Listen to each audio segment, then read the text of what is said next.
O que acha do Kuduro, companheiro?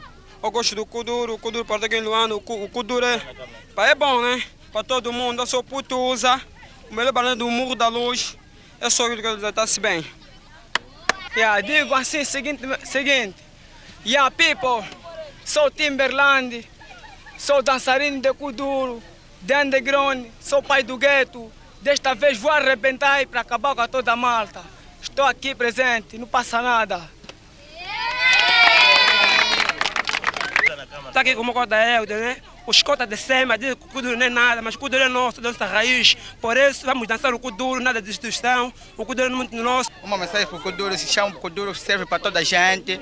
Para mim também, que eu sou de lá embaixo dos Batium. Meu nome é Cadáver, dúvida nenhuma. O meu underground, o meu Kuduro vou do Cacoaco.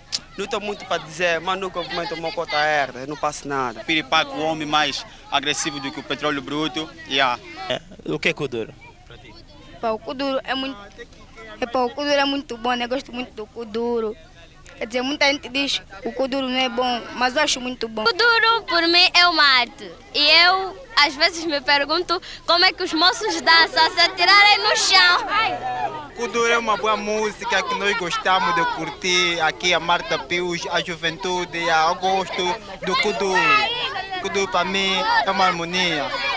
Kuduro para mim é uma dança tradicional em Angola, porque Kuduro surgiu de nós angolanos. O Kuduro surgiu dos taxistas! Quem sabe dessa... Então vamos procurar uma...